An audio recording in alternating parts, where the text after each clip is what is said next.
Hello students, welcome back to the next session of Quantity Surveying and Contracts Management. This is Professor Vidyasagar Mugi. Today we'll be continuing on the next part of analysis of rate. So let's recall once again what was done in the last part. So in the last part we studied about what is rate analysis, what are the analysis that are carried out at arriving at per unit item of the work, what are the different nature of works that are there in civil engineering, and what is the procedure to follow rate analysis, and what are the factors affecting rate analysis. So this is a continuation of the first part. So in this part we'll be studying essentials of rate analysis. Now why rate analysis is essential? Now rate analysis is essential because as I said, whenever we execute any project, we do not start randomly by directly going on the site and starting with the construction work.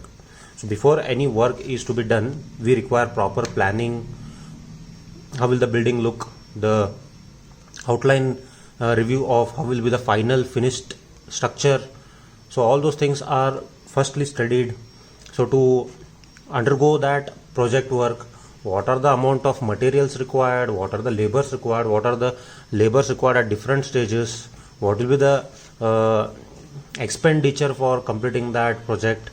All those things are very much essential for very successful execution and completion of any particular project. So essential of rate analysis in this, the first essential thing is to examine the plans, specifications, bill of quantities to get the general idea of scope of work, what I just discussed now. So it is the first part. We have to study the plan. Depending upon plan, what are the specifications, what are the specification as in what are the demands of the owners. So that all things comes in specification, like as I said earlier also, that M20 grade or M25 grade, we need this company steel only, we need Ultratech cement only, we need Tata steel only. All these are the things that will affect your rate analysis. That comes in specification. Then bill of quantities. So in bill of quantities we work out the stage wise expenditure of the project, that may be of material or labors, along with the overhead charges, because overhead charges starts from the moment you start working on the site. So this is the first essential thing for rate analysis. Then second thing is to inspect the site to get the local information with regards to the nearest railway station, nature of soil strata, available facilities, availability of local material like sand, stone, bricks, timber, etc. Now the second part is somewhat similar to the minor factors that we discussed in the earlier part, like your rate analysis or the unit rate of the item depends completely on where the site is located, as it is highlighted here. To inspect the site, it is said here, to inspect the site to get the local information is very important with regards to what? Nearest railway station, also the better transit system is available or not, whether the vehicles will reach your site easily or it is difficult. So then also the nature of soil strata, that will also affect your rate analysis, because if the soil is weak, you require to spend more amount on stabilizing the ground. Then available facilities, availability of local materials, all those things are essential. And the third thing is to study the condition regarding the labor and its availability in relation to the time of completion, its output, and that of plants and machineries. Now not every site it is possible for them to establish their own plants. Again, they have to depend on either manual mixing of the concrete or they have to go for RMC. So only plants which are of higher budgets can afford a plants, or it will be feasible for them to go for their own plants. For a sites like 30-40 sites, a built up area of 800 square feet, which is G+1 building, if you go for your own plant, then it will lead to more expenditure. And also you have to be very much aware of whether the labors required as per your standards are available nearby you, or you have to call them personally from other cities. So all those things are essential. So one such example I can give here. So like there are certain set of skilled labor who are very good in working on stone works. Now if any particular building is including the stone work, or it is to be constructed of masonry, so you cannot expect a good skilled, I won't call good, I'll call skilled labor won't be available in the nearby areas like they are available from any particular city. So if the building is to be constructed completely of stone masonry, you have to call the labor who are good in dressing the stones, which is very important, right? So if that is a thing, then again your rate is affected. The next is correct information about the rates of material, wages of the labor. So you cannot randomly just select any rates and undergo the rate analysis. You should have the correct information of what is the current rate of the material that is running in the market, wages of the laborers. It is very much important to arrive at the final budget of any particular project. So these are the 4 essential things that are essential for rate analysis. Hope you follow this.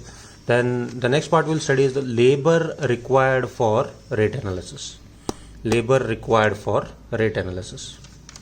Now the labors required for different works, it is issued from National Building Organization. National Building Organization.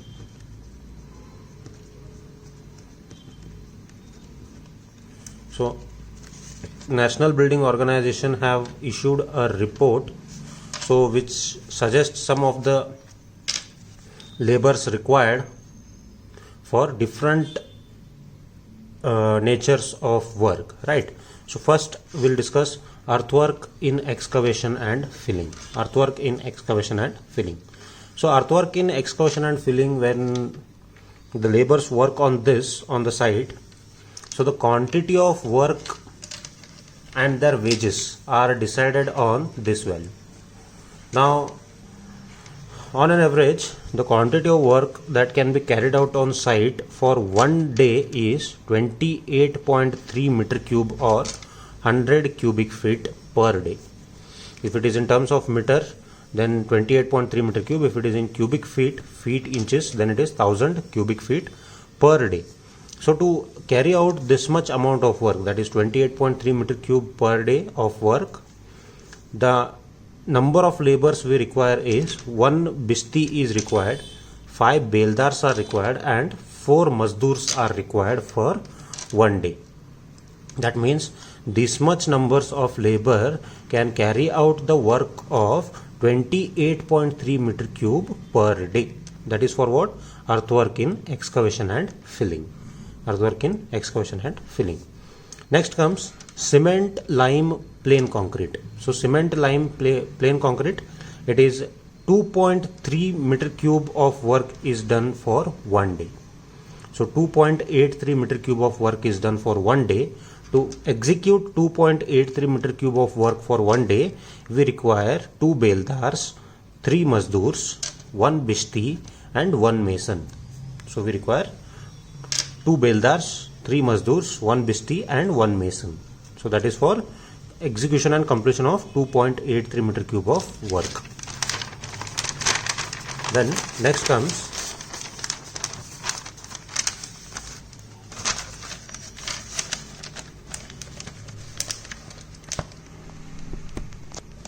reinforced concrete work.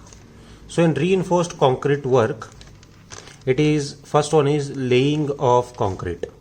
So reinforced concrete work, in that laying of concrete, again the work carried out for one day is for 2.83 meter cube. So to carry out this laying of concrete, we require 3 beldars, 3 mazdurs, 2 bishtis, and 1 mason. So to carry out 2.83 meter cube of work. Next comes centering, shuttering, and formwork. Centering, shuttering, and formwork is done prior to pouring the concrete.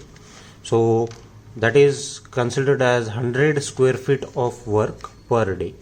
So to carry out 100 square feet of work per day, so we require 4 beldars and 4 carpenters. we require 4 beldars and 4 carpenters. Similarly, next is metal or steel reinforcement in RCC. So metal and steel reinforcement in RCC, that is for quantity is, so in one day 1 quintal of work is carried out. So one day 1 quintal of work is carried out. So for that, blacksmith we require 2 and beldar we require 1. Similarly, stonework. Stonework is 2.83 meter cube or 100 cubic per day. So 2.83 meter cube of work. To carry out this 2.83 meter cube of work for one day, we require 3 masons, 2 mazdurs, 2 beldars and 1 bishti. Right. Then plastering. Plastering is 12 mm thick. Thickness of the plaster is 12 mm or 40 meter square per day work. 40 meter square per day. So 40 meter square of work is done for per day. So that is for what thickness? 12 mm thickness, and amount of work done is 40 meter square of work. That is for one day. So we require 3 masons, 2 mazdurs and 1 bishti. 3 masons, 2 mazdur and 1 bishti. Then similarly, painting, it is for 10 meter square per day. So for 10 meter square of work per day, any type, 2 coats. Any type of painting, whether it is oil painting or emulsion painting or enamel painting. So 2 coats of painting. We require 3 painters and 1 mazdur. We require 3 painters and 1 mazdur. So the labors required, what I discussed now, are for the standard values. So the amount of work that is fixed is on the average basis, based on their output efficiency and productivity based. So they have fixed up that this much amount of work is carried out by them on an average. So to carry out 40 meter square of work, 2.83 meter cube of work, 10 meter square of work, 100 cubic feet of work, so they have fixed up that this much amount of labors are, this much numbers of labors are required. Now if this is for 40 meter square, now suppose you have to complete a work of 200 meter square. How will you calculate the rate analysis? Now see, for 40 meter square we have how many mazdurs? Masons are 3, mazdurs are 2 and bishti is 1. So for 200 meter square of work, how much labors we require? So for 40, if this is the number, then for 200 what will be the number? You have to calculate. So you have to remember these number of labors required for different nature of work. So in the same hand, I have included some of the standard values of the material cost, as well as I have included the labor outturn task and the labors required, right? So task outturn and labor required, and also the material cost and on what basis they are fixed. So that thing I have included immediately after this. You will be getting the images of those. You can list it down for your future reference. In the next session, we'll be starting with the numerical calculations of arriving at the per unit item of work. So I hope you are very much clear with the rate analysis part. So if you have liked this video, please, it is my request to please hit a like button so that I'll understand whether what I'm doing is right or wrong. So hitting a like button won't take much of your time. So please spare some seconds to hit that like button. Also share with your friends, and please do subscribe on my channel. Thank you very much.